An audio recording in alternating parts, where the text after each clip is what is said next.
Bueno, bos días. Vamos a empezar cos noticias do SEBA. Vamos a empezar con violencia de xénero. Vale, xa podemos ver histórico informe sobre a violencia contra as nais presentado ante o Consello de Dereitos Humanos da ONU pola relatora especial Rim Al-Salem. A maternidade sigue estando en gran medida infravalorada e malinterpretada. Pois sempre recae sobre a nai, vale, todo este tipo de violencia, pois que non valora para nada isto que fan elas, vale, este traballo que se leva. De feito, pois aínda hai xente que se atreve incluso a poñer en dúbida, pois moitas veces os permisos, xa non permisos, senón a custodia, vale, de paternidade, cando lla dan a unha nai precisamente que foi ela que gestou o bebé no seu vientre, o que ao final pon o seu corpo para pon o seu corpo para coidalo, para darlle para alimentalo, todo isto, e aínda hai xente pois que se cree que a custodia lle pertence ao home ou que as nais están criando solas e que os pais xa non crían aos seus nenos, etc, etc, cando a realidade pois é que obviamente aí pasa algo, vale? Cando ti empezas unha relación con alguén, tes unha filla ou un fillo con alguén, vale? E ao final pois os separades porque non o fixeches ben, vale? O sea, non se fixo ben, obviamente, porque xa estaban as cousas feitas, xa dentro que cabe estabades nunha relación e obviamente pois hai cousas que erros que algún non quere recoñecer e que obviamente pois conleva a esa decisión, vale? Por lo tanto, a hora de separarse, pois o máis lóxico é precisamente que a persoa que gesta o seu bebé no seu vientre, no seu corpo, pois que leve a custodia, vale? Que agora hai unha, que precisamente hai unha rama machista que pretende dicir pois que os homes xa non crían os nenos e todo isto, que a verdade pareceme increíble que se poña como en dúbida, vale? A hora de como presentalo como se fose algo a debatir, vale? Cando en realidade pois non é así.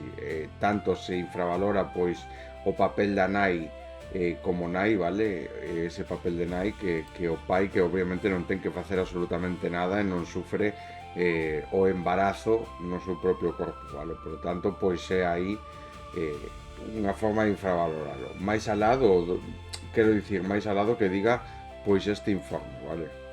Porque obviamente sí que así é, sí que está menospreciado. De feito, pois aínda hai pouco mirando unha serie que, bueno, que creo que prácticamente todos miramos na infancia, que era Shin-chan, pois podemos ver pois como a nai está sempre na casa, o pai infravalora moitísimo o traballo dela na casa, como aínda por riba pois sempre vai con detrás de mulleres, a ela sempre a ten pois moi machacada, é un sexismo, é un machismo imposto xa na sociedade que se transmite, que intenta transmitirse xa a través desta violencia cultural que se esparce a través da televisión, vale? Obviamente, pois agora cun pouquiño máis de cultura feminista, vale? Xa se ve claramente pois todo o que isto conleva, o sea, todo este entramado que hai detrás, esta violencia cultural machista. Ele é o que vai a traballar, ela é a que ten que cuidar da casa, ter todo limpo, etc. Vale, os suíces alertan de que o ciberacoso prolonga o sufrimento das mulleres maltratadas. Os ataques a través das redes sociais non deixan zona de liberdade nin escapatoria ás víctimas de violencia machista. Pois esta é outra, vale? O ciberacoso nas redes sociais. Creo que calqueira muller que este facendo contidos en día e que en parte pois este visibilizando a realidade que viven as mulleres todos os días, vale?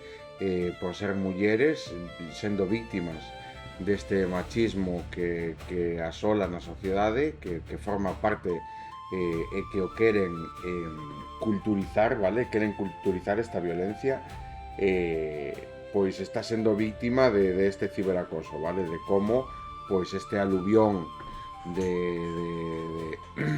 de odiadores, vale? De rebaño, pois que obviamente van con ese discurso xa preestablecido e que o único que intentan é esparcir odio difundir pois bulos, vale? Difundir e intentar vender pois unha imaxe, intentar vender pois ese discurso que lle venderon a él, vale? Que eles teñen que protexer pois o noso país de toda esta xente que está facendo tanto dano á Constitución ou tanto dano ao noso país, etcétera, etcétera, vale? Esa prioridade nacional que queren vender como prioridade nacional, cando obviamente se nos poñemos a mirar pois prioridade nacional temos moitísimos problemas, vale? Primeiro, pois que existe unha privatización dos servicios mínimos, incluído pois a comida, incluído a electricidade, a gasolina tamén se pode meter, a vivenda, vale? Este tipo de servicios mínimos que teñen que estar a disposición da ciudadanía para asegurar unha vida digna, pois están cun prezo que obviamente hai que pagalo, ese prezo que lle quixeron poñer, que lle poñen ficticiamente, vale? Pois conseguese traballando, poñendo o corpo, vale? O teu tempo a disposición dunha empresa, dun sistema industrial que destroza todo, e que pretende pois poñerlle prezo, o sea, o que pretende ter esclavizada a xente e coaccionada cos cartos, vale? Porque obviamente os cartos coartan a libertad. Isto é así para todo o mundo, vale? Obviamente aquel que teña pois máis cantidade de cartos acumulada, pois vai ter pois moito menos restricción a hora de desempeñar pois esta liberdade que el queira. E podemos ver como aínda por riba o sistema como tal premia a todo aquel que teña pois toda esta acumulación de cartos, vale? Non sei que estaba relacionado coa violencia machista, pero ao final todo desemboca nesto, vale? Que sí, que as mulleres pois obviamente reciben ciberacoso e son pois maltratadas no seu espazo, vale? Non aceptan pois esta opinión e aínda por riba pois se creen co dereito de ir ao perfil destas persoas, ás conversacións e incluso pois mandarlle mensaxes insultándoa, etcétera, etcétera. O vídeo no que Víctor Rodríguez Padilla, exdirector de Pemex, agrede a súa esposa impacta en México e expón a violencia machista sofrida por millóns de mulleres. María Felicia Jiménez decidiu denunciar públicamente. Este vídeo mirara eu, e non sei se o miramos aquí no canal ou se mirei eu en redes sociais, pero a verdade é que sorprende, vale? Obviamente pois podemos mirar pois que era un exdirector e como exerce pois esa figura de poder, vale? Como intenta exercer esa figura de poder tamén fora de todo. Condenado a 9 anos de prisión por violar reiteradamente a filla da súa parella cando a nena tiña entre 13 e 15 anos. A primeira vez que a violou lle deu unha píldora do día despois, a nena deu o paso de denunciar para protexer a súa irmán pequena. Pois esta é a realidade de moitísimas nenas, de moitísimas menores de edad neste país, vale? Isto parécenos, como xa dicía, algo sorprendente, algo escalofriante, pero sinceramente, se miramos as noticias aquí diariamente, vale? As noticias que comparten dende este perfil, podemos mirar claramente como isto é o diario, vale? É o de todos os días. Por lo tanto, pois estamos empezando a normalizar tamén este tipo de conducta. Xa non estamos normalizándoa, senón que é unha conducta que é común, vale? Que non son casos aislados, que forma parte da realidade da violencia machista e que obviamente se leva por diante infancias e que non ten respeto absolutamente é tal a violencia que se exerce contra a muller que nin sequera pois sendo nenas están protegidas no seu propio entorno, vale? Violadas pois por proxenitores ou maiores de idade ao seu cargo. Por tanto, é unha barbaridade, é unha brutalidade. E nada, creo que hasta aquí as 12, vale? Vamos a ir coa ONU. Terremotos en Venezuela, Estreito de Hormuz, inteligencia artificial, cambio climático e transportes. Noticias do mundo. Os terremotos deixan miles de desplazados e poñen aínda máis baixo presión ao sistema sanitario en Venezuela. As evaluacións iniciais realizadas pola Oficina do Alto Comisionado para os Refugiados, ACNUR, en 5 estados de Venezuela revelan un forte aumento das necesidades humanitarias e de protección tras os devastadores terremotos da semana pasada. Así o comunicou o portavoz de ACNUR, Carlota Wolf, nunha roda de prensa este martes.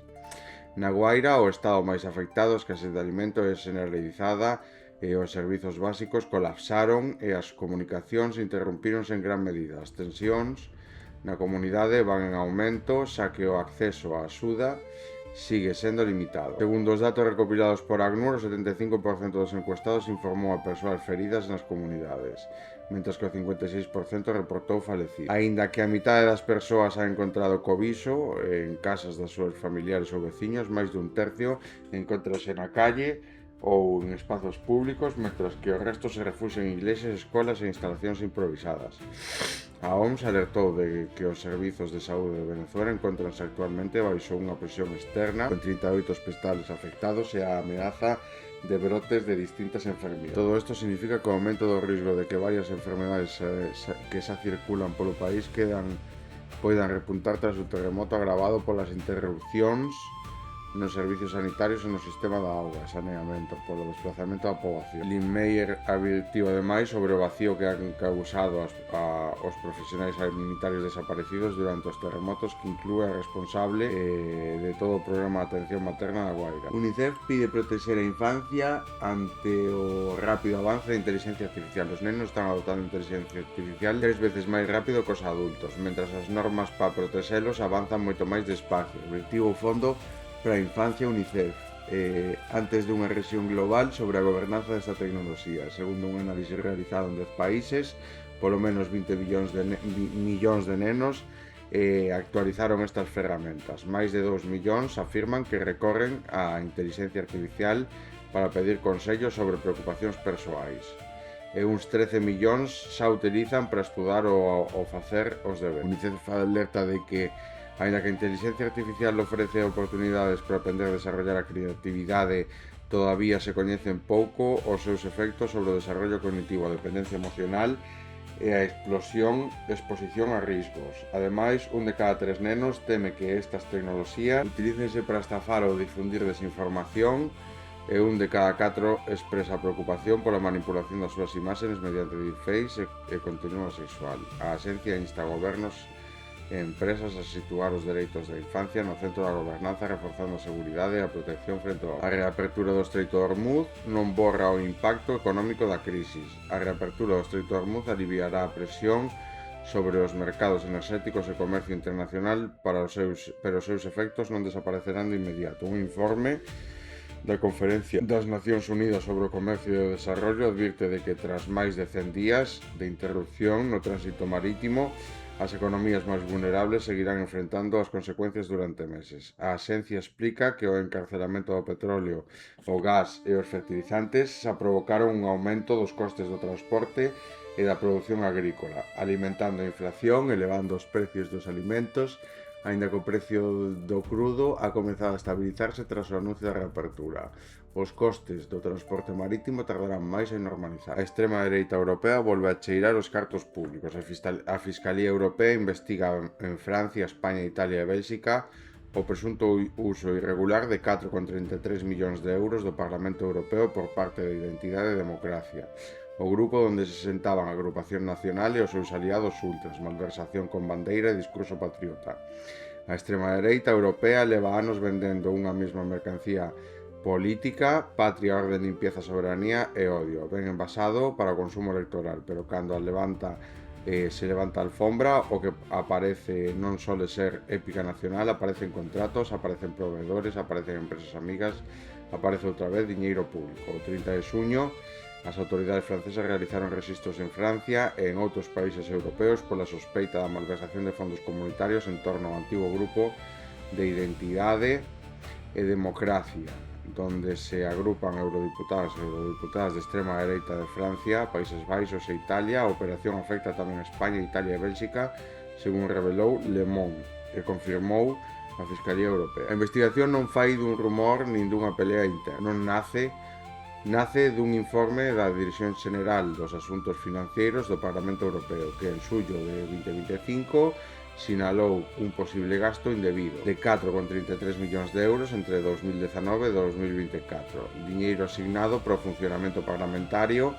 non para alimentar redes clientelares, nin para regar empresas próximas, nin para construir maquinaria partidista baixo envoltorio institucional. Segundo os informes públicos, segundo as informacións publicadas, o grupo habría destinado fondos a asociacións axenas á súa actividade e contratos adxudicados sen licitación pública. Le Monde detalla incluso unha posible división, 700.000 euros en donacións en relación co grupo parlamentario, 3,6 millóns de euros en contratos de empresas cercanas.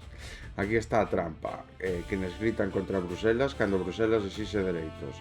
Controles de redistribución, parecen moito menos incómodos cando Bruselas paga facturas. A Europa que insultan en campaña se convértese en caixa cando toca financiar estrutura. E o patriotismo demostrador.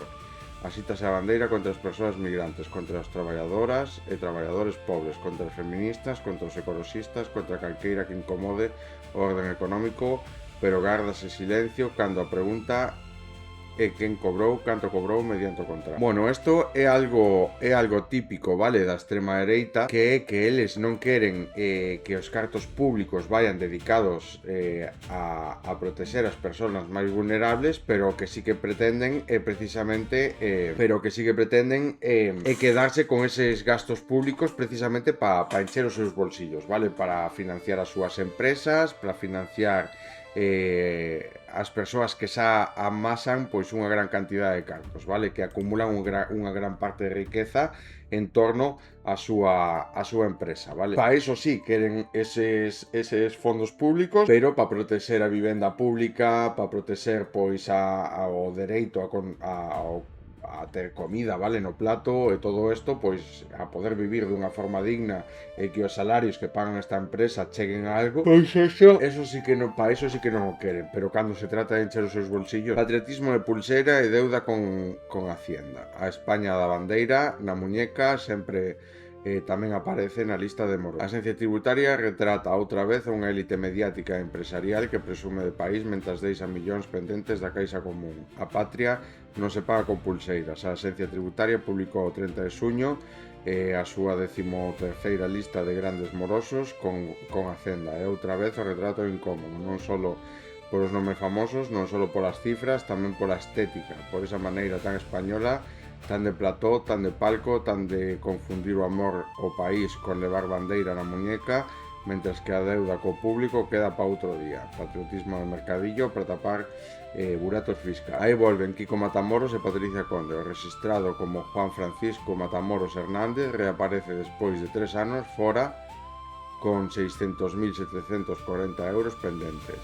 Ela volve tras 2 anos fora con 714.615 euros. Patricia Conde é precisamente a excepción estética deste cuadro, non encaixa nesa liturgia de pulsera rojigualda que tanto gusta os nomes do listado, pero o problema de fondo non cambia. A lista non mide xestos, mide deudas firmes, e cando a Axencia Tributaria publica nomes é porque falamos de pasivos superiores a 600.000 euros impagados a 31 de decembro de 2025, non aplazados, non suspendidos e firmes. O desfile segue con Bertín Osborne, con 835.000 euros pendentes. Paz Vega, cuyo nome real é María Paz Campos Trigo, con máis de 1,8 millóns, e Isabel Pantoja con máis de 1,2 millóns. Nomes de televisión, cine, canción e portada, xente que ha vivido durante anos no escaparate da España sentimental, a España dos aplausos, dos programas do corazón e dos titulares amables, do que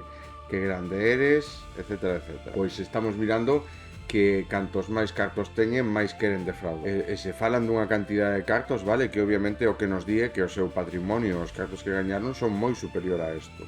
Por lo tanto, é unha vergonza, vale? Reya Lurbis volve a liderar o ranking nacional como fai dende 2015, con casi 265 millóns de euros de deuda.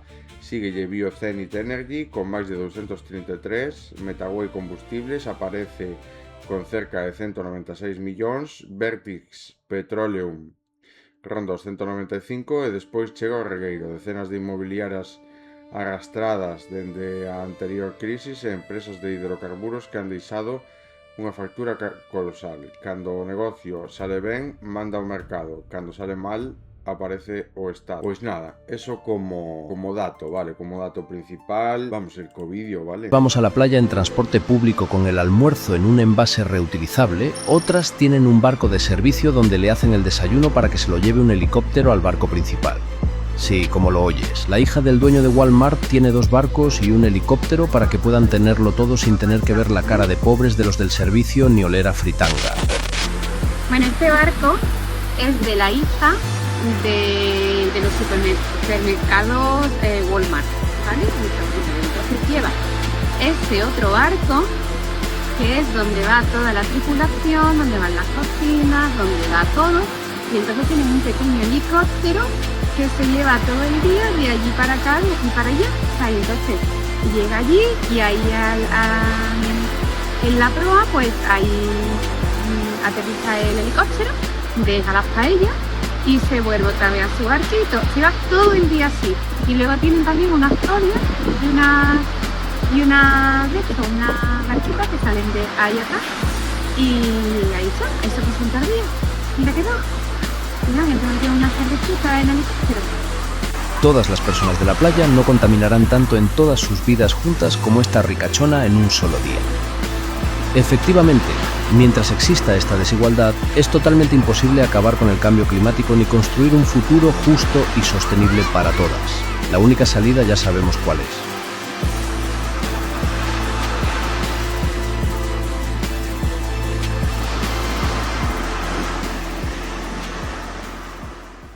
Mientras una... Bueno, pois podemos mirar, vale, que isto é unha barbarie, porque xa non lle vale moitas persoas, vale, cun barquiño de pesca, pois fan o día, a verdade, van tranquilos, que se pesca un pouquiño, que se paran nunha playa, se levan unhas cerveciñas, etc. Pois parece ser que hai persoas que non lles vale cun megallate que necesitan 2 e un helicóptero para ter todo máis organizado, entendo, porque obviamente nun megallate non debes poder ter pois todo, non debes poder estar cómoda nen poder ter o espazo suficiente para estar cómodo e ter todo ben organizado, que obviamente fan falta 2, pero eso solo entende pois unha persoa que necesita 2 e un helicóptero. Pois isto é un caso documentado, vale, que non farán, pois cando ninguén os mira, cando obviamente queren ocultar o que queren facer, vale, porque neste caso pois ela, a persoa que está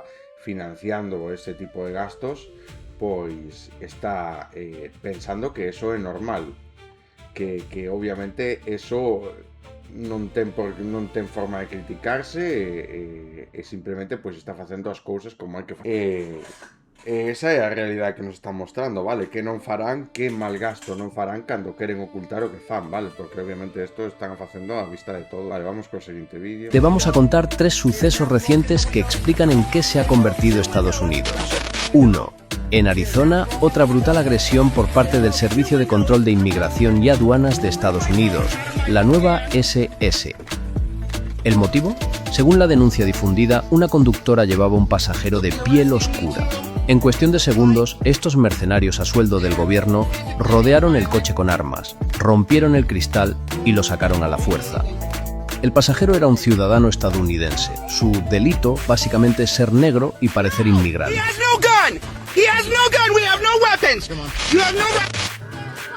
2. En Kentucky, una iglesia bautista montó ante niños una simulación de ejecución. Sí, una iglesia, ante niños.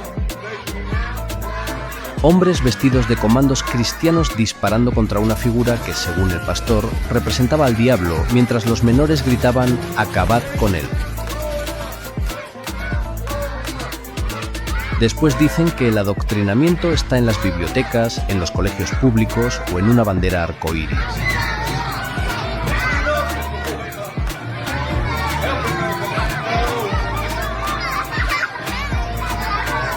Y 3. Elon Musk amplificando en su red social una película de un justiciero antiinmigrantes, sin clasificación en Alemania por su violencia y por el riesgo de alimentar ataques xenófobos. El hombre más rico del mundo no está jugando a la provocación, está cultivando fanatismo. Es exactamente lo que Trump está construyendo.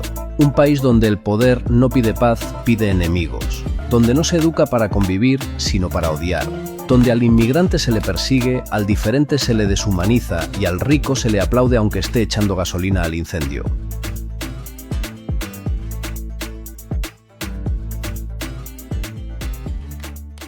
Bueno, pois isto é fruto da política da extrema dereita, vale? De como unha persoa como Donald Trump, déspota, que durante toda a súa vida se pensou que era superior aos demais, vale? E tratou os demais pois con ese afán de superioridade, pois podemos ver que nesa situación na que se encontra ahora como presidente dos Estados Unidos, pois obviamente o que fai é esparcir toda esa violencia racista, vale? Porque se xa de por sí xa discrimina as persoas, moito menos vai a valorar a alguén que a un pobo que está racializado, vale? Senón todo o contrario. O que podemos mirar pois é unha militarización, un intento de expulsión, e todo moi parecido pois o que foi pois o Holocausto, vale? Precisamente por eso pois é capaz de levarse tan ben cun xenocida como o de Israel, vale? Polo tanto, deixámolo así, vale? Vamos a pasar a titulares na prensa nacional e vemos que xa nos din 3 veces conservadores do Supremo abren a vía europea sen amenazar a maior parte da regularización.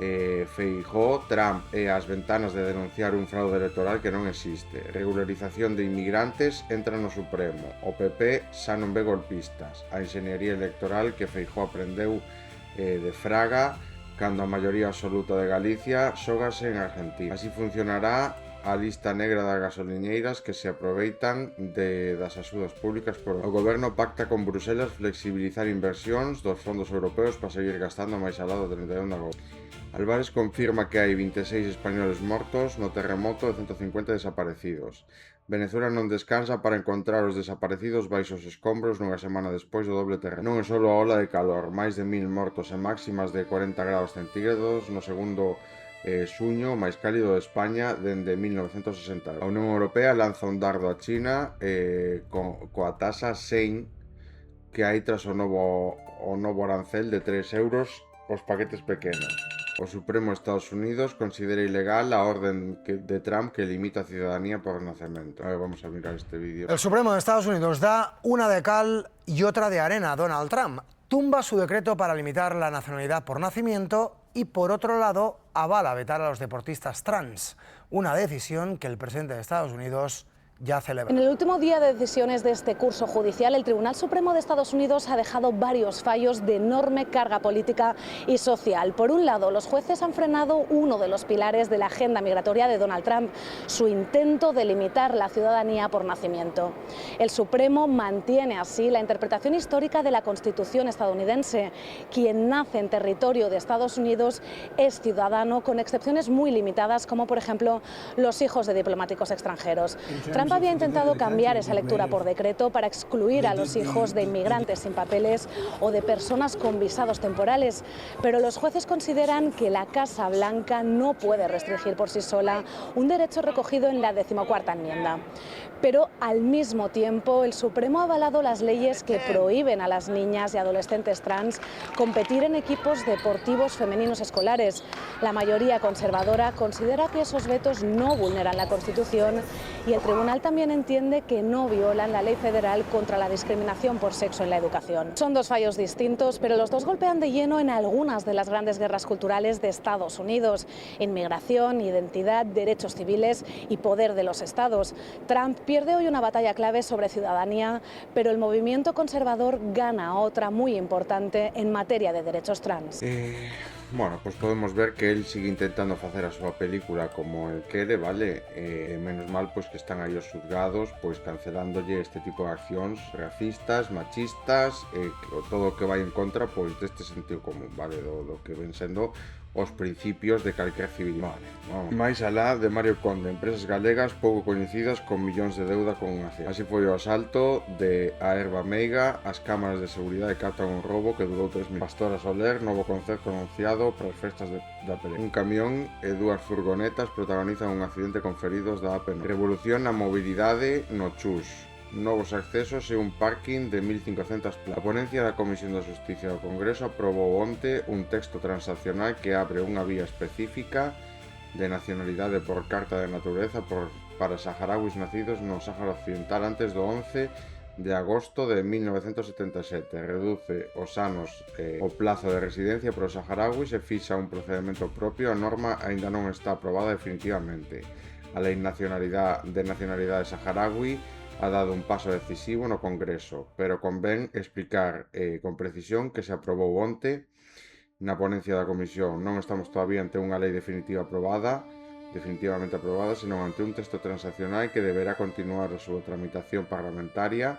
Tampouco estamos ante unha concesión automática da nacionalidade española a todo o pobo saharaui, senón ante unha vía xurídica concreta para determinados supostos.